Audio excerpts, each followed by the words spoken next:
My final guest today is Mayor Quinton Lucas of Kansas City, Missouri, also known as Mayor Q, kind of like James Bond. He's led a zero-fare public transit initiative and adopted the city's first ever tenant bill of rights. Welcome, Mayor Quinton. Great to see you again. We've had fun talking in the past. And look, I interviewed, I don't know if I should mention his name. Well, I'll just mention, Gavin Newsom when he was mayor of San Francisco. And he said, look, my job is to deal with regulations on where, dogs crap, potholes and trash pickup. And he says that's what it takes to, kind of focus on being good. How has being a mayor changed in terms of you guys? What's on, your screen as the priorities beyond those, which I took as a very real way to look at it. But I'm just sort of interested, a modern next generation mayor has to worry about what? It has changed a lot, particularly in the last 2 years with the pandemic. So you are not just the pothole guy or the public safety employee union fight guy.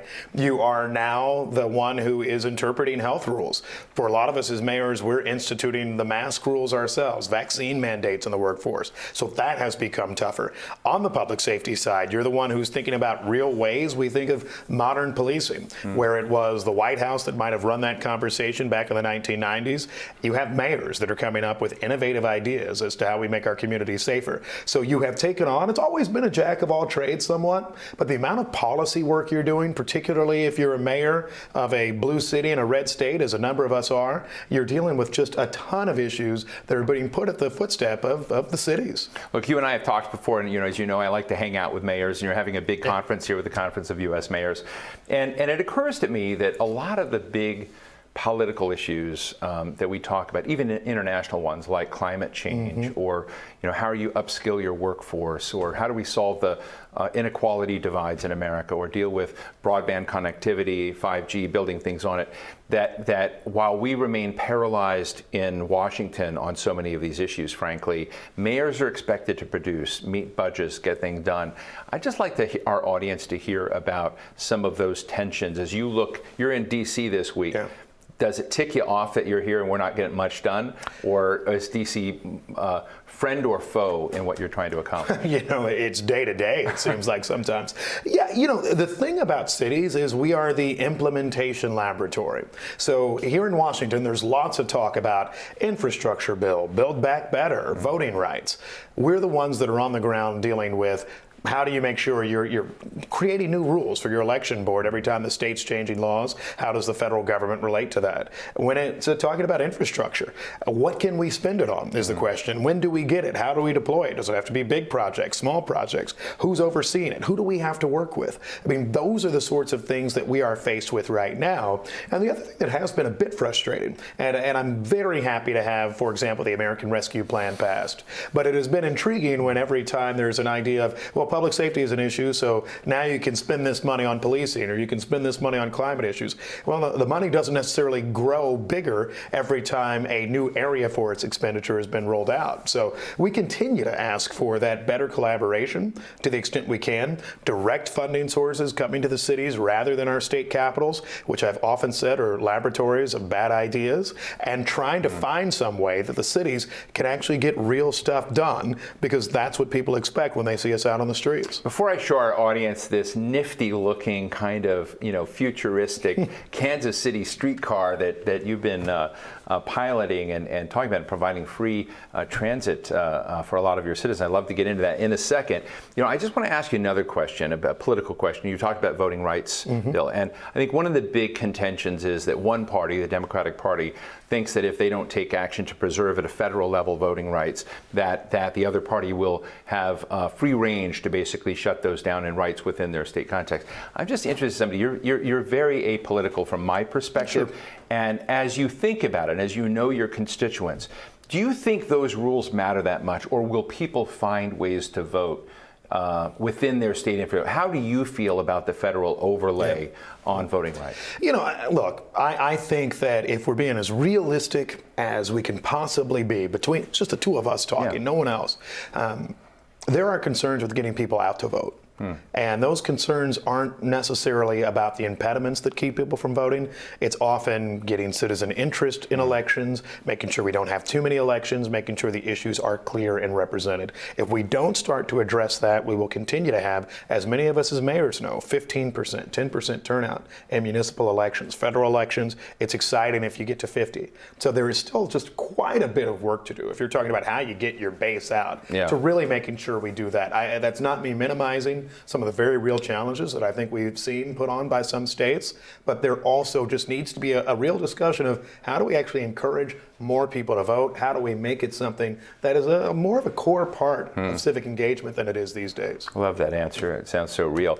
Let's show our audience the Kansas City streetcar, which there it is. There it is. It's zipping around. I don't know if this is an animated thing. Oh, there it is right now. Well, look, I'd like to know, this is a big priority of yours. You've got folks bringing their bikes on, doing these kinds of things. We're talking a little bit about best and promising practices in urban spaces in America and what's going on. What stood out is that you're providing all of this as public transit fare free. Yes. And you're trying to expand that. So tell us about the streetcar as the start, but how do you, and can you talk to folks in Washington, D.C. about how you're doing it, but how do you set up public transit, which I hear is just so expensive, and actually put it on the table for your citizens? Yeah, because you become realistic about it. We are mayors here in Washington right now talking about implementation. Every public transit system, when you open up the books, does not receive enough money in fares to pay for almost anything substantial with the network. You can't pay for your workforce, you can't pay for your infrastructure needs, and so we finally said, well, how much are we getting from fares each year? In Kansas City, it was roughly $9 million. And so I said, well, wait a minute, right? And we're spending hundreds of millions of dollars to provide public transportation. So if it's only 9, can we find that through cost savings somewhere else in our area transportation authority? And can we give that money in essence back to our riders, many of whom find themselves in low income positions, many of whom rely on public transit each and every day? And so for us, it was actually just saying, you know what, find where you can fill that budget gap. And I think that every mayor in every American city can do that level of work so that we actually see public transportation as a public good for free, much like we see every road in the city, most of our interstate highways, everything else. When we build a new beltway system in any American city and expand onto them more and more, as we do in American cities, we don't ask, for example, how much should each person have to pay? We just do it. Right. I think we need to see public transportation fundamentally that way. And our zero fare model, both with buses and streetcars, has been a wonderful success in Kansas City. Let me just ask you, we're going to go to a question after this. I want to ask you a question about why you're here in Washington, the mayor of the Conference of Mayors, and your role. You're here, as I understand it, to talk about gun violence, crime, and justice initiatives. And one of the things that caught my eye, Mayor, and some of the stuff you've done is, you've tried to kind of dull the edge of incarceration for stupid things like parking tickets and jaywalking. So thank you very much, because I'm a frequent problem in that front. But it also reminded me of Sandra Bland when she was pulled over for like a taillight thing, ended up in jail in that tragic situation. And the loss of her life. That there's a lot of people who don't understand the mental health dimensions, the stress that's out there. And I just want to know, as we see crime rise in cities across America, what are the initiatives you think we need to be thinking about seriously, both on providing more public safety, but also not doing it in a way that makes our problem much worse? Yeah, I think it is about how do we dedicate enforcement time to things that need real enforcement activity, right? Illegal trafficking of firearms is a significant challenge and one that needs more police investigators, detectives, etc. Parking offenses don't really. Instead, we have moved those to something more akin to nuisance offenses, just like your neighbor playing terribly loud music.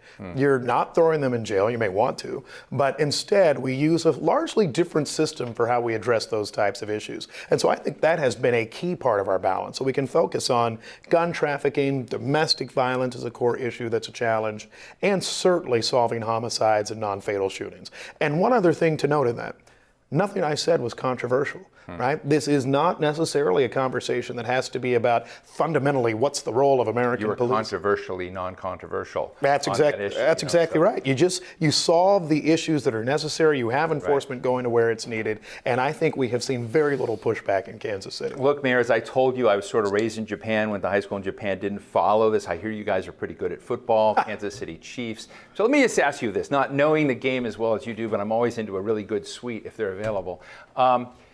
What would be your advice to the Kansas City Chiefs in keeping their winning streak going? Well, we've made it to the last 2 Super Bowls, so it's very exciting for Kansas City.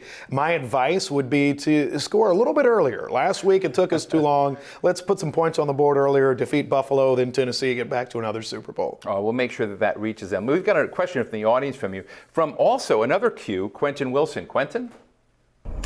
Good afternoon. I'm Quinton Wilson, a fellow at George Washington University.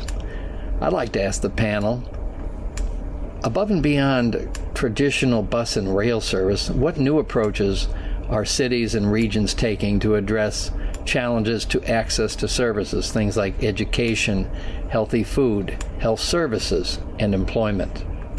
I love this question, Quinton, because it is the wraparounds, it's the ecosystem. So as you think about a healthy community and the healthy parts of it, I'd love to hear your response, but that's kind of a really great way to frame it. Absolutely, and that's a great question, something we think about a lot. One of the things that we've done, you have corner stores or bodegas in New York in so many places, but you don't have an abundance of healthy food at them.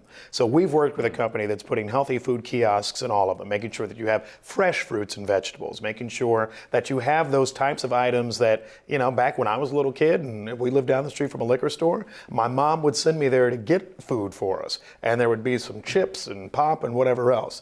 So making sure that you actually have good options there in every neighborhood on every block has been key.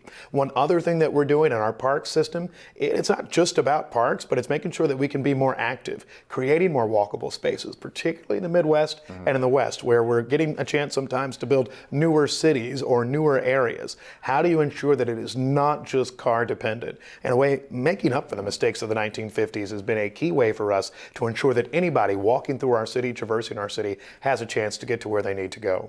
Finally, I know that you have announced that you're running for re-election in 2023. I know that, as you said, that odd year, it's good to remember we have elections in those non-even years. But I guess my question to you finally is there, and do you have any interest after that in running for any job in this town? Well, I love Kansas City. Washington is an interesting place where not as much gets done as we see in the cities. So I'll always think about what might be best for me. But for now, I love being mayor and the dad of an infant. That's right. Congratulations on your you. 9-month-old. I remember when your baby was just about to be. So Quinton Lucas, mayor of Kansas City, Missouri, thanks so much for being with us today. It's always great to talk to you. Thank you. That brings us to the end of our program today. A very big thank you to the American Public Transportation Association and Tableau for their support of these conversations. And thanks to all of you attendees for joining us. For those of you who missed any of this, go on our website. You can get the videos, share them with friends, watch them over and over again. All of this will be on our website shortly. I'm Steve Clemons. Be well.